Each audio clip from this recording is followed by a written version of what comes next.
Bonjour à tous et bienvenue sur ma chaîne Pixel et Vecteur. Aujourd'hui on va parler de Photoshop, mais plus exactement de Camera Raw à l'intérieur de Photoshop. Alors ça peut être le vrai Camera Raw comme j'ai ici, vous voyez 18.3.2. J'ai 3 images qui sont donc des RAW à la base. Voilà, très bien.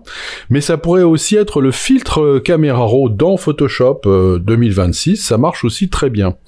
En fait, j'ai l'impression qu'il y a eu une petite mise à jour, en tout cas, quelque chose que j'avais pas vu jusqu'à maintenant, donc je sais pas si c'est vraiment une mise à jour, ou si c'est juste moi qui fais une découverte, mais en attendant, c'est une découverte qui peut en intéresser plus d'un, et qui va fonctionner avec les masques. Alors, je vais prendre par exemple, cette image-là, c'est peut-être une image qui est intéressante parce qu'on voit bien qu'est-ce qui se passe. Voilà, sur cette image-là, je vais me dire, voilà, je voudrais prendre, voilà, un masque et je voudrais masquer le ciel. Bon, jusque-là, rien d'extraordinaire.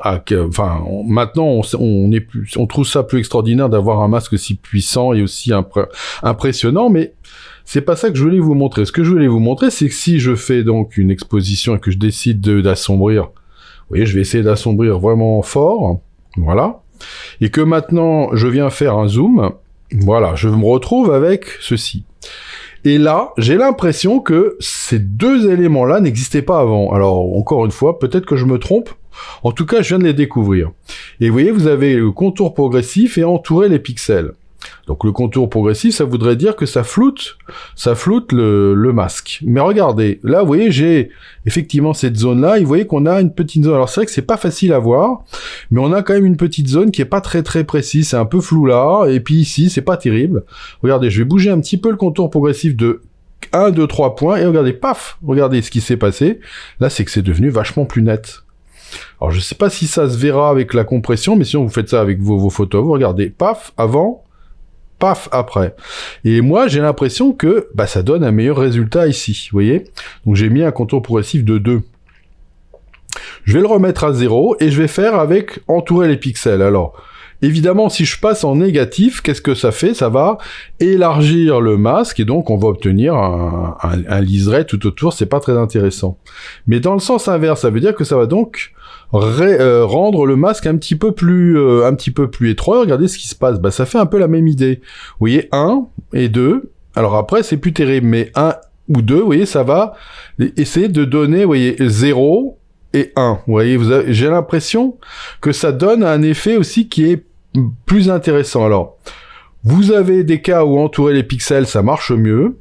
Et puis vous avez des cas où contour progressif, ça marche mieux. Là, j'ai l'impression que c'est contour progressif qui marche le mieux. Mais bon, ça va dépendre un peu des images. On va en prendre une autre. Vous voyez, je vais prendre cette image-là. Même idée, je vais faire le ciel. Je vais lui dire que je voudrais avoir un ciel plus foncé. Ok, très bien. Je vais venir me positionner là sur les parties qui sont ici. Voilà, ici, vous voyez. On voit bien là les éléments là. Et regardez, quand je vais bouger le contour progressif, tac, regardez. On a l'impression que on est plus précis.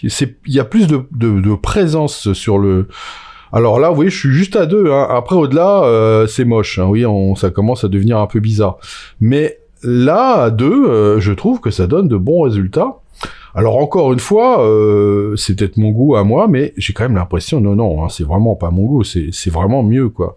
J'ai du mal à comprendre pourquoi, parce que normalement le contour progressif devrait flouter le masque, on devrait voir apparaître un liseré, mais moi j'ai l'impression que c'est pas du tout ça. Alors on a ça, ou on peut faire entourer les pixels de manière positive, et vous voyez que là aussi, j'obtiens un résultat qui est bien mieux à 2 ou à 3, vous voyez, on a à 2, c'est bien. Et vous voyez qu'on a un meilleur résultat. C'est une petite touche finale qui va vous donner encore un meilleur résultat.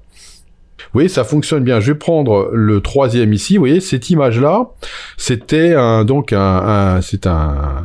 en fait, ce mur-là, il y a tous les morts de la guerre du Vietnam, et c'est à Jacksonville, et c'est en plein milieu du stade. Il y a le stade qui est à votre gauche, et enfin, sur le parking du stade, vous avez le monument funéraire, donc de la guerre, de la guerre du Vietnam.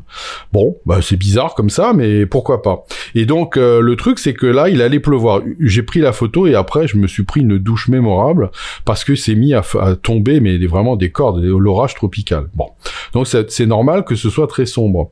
Donc là, si je reviens et que je lui dis, on va prendre un réglage de base, j'aurais tendance à dire que, voilà, là, je suis au moins, c'est assez sombre. Je vais me mettre même un peu plus par là, c'est assez sombre.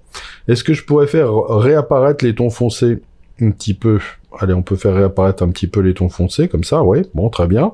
Et je me dis que pour le ciel, je pourrais assombrir. Donc, je vais passer dans, hop, la possibilité de faire des masques. Je vais dans ciel.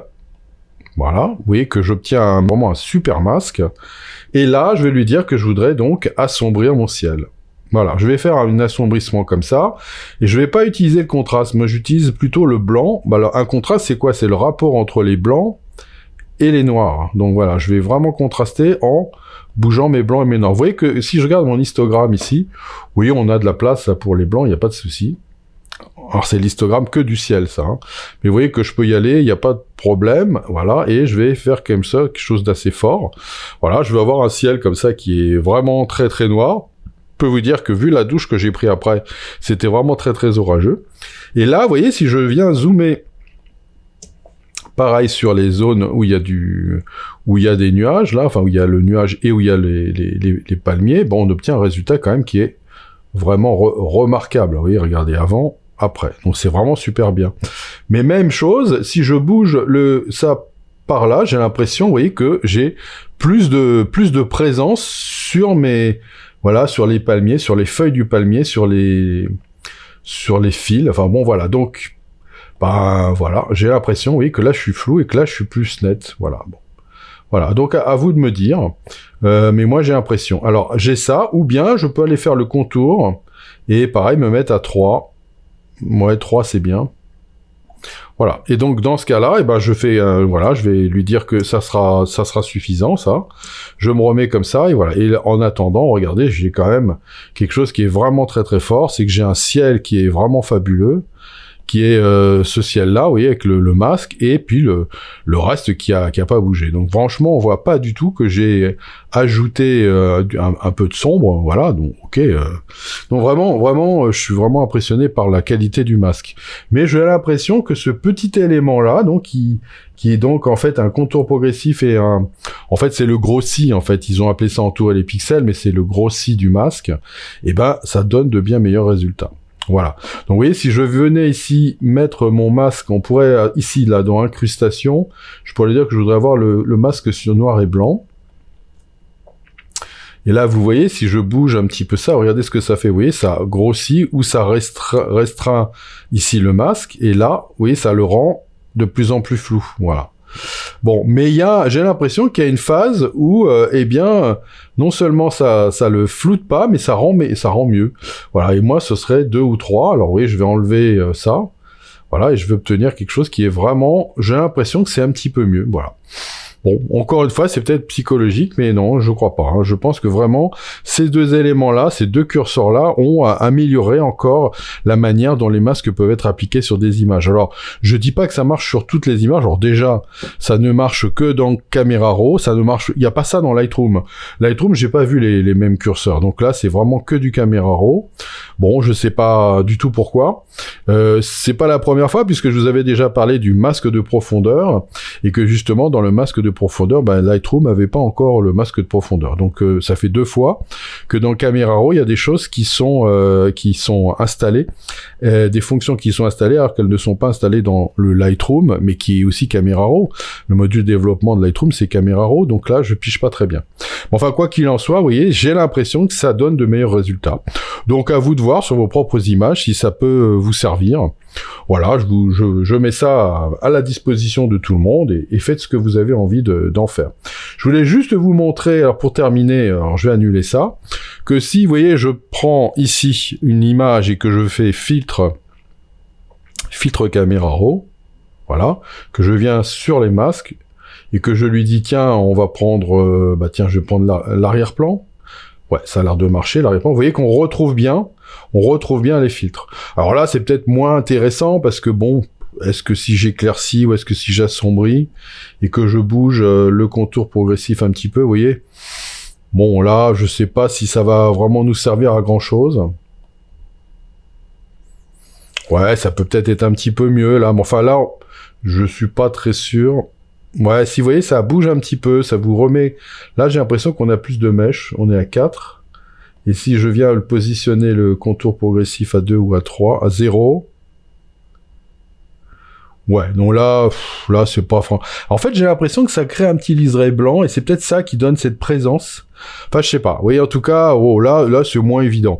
Mais en attendant, vous voyez, on le retrouve bien aussi dans le filtre donc de Camera Raw. Donc voilà. Donc tout ça pour vous dire que c'est vraiment Camera Raw en tant que tel, que ce soit le Camera Raw donc qui développe les RAW ou que ce soit le filtre Camera Raw, vous aurez à chaque fois ces deux curseurs là qui peuvent vous aider à mieux intégrer en gros les masques de détourage. Voilà, et ben écoutez, j'espère que ça va vous servir et je vous dis à bientôt pour de nouvelles aventures sur Pixel et Vecteur.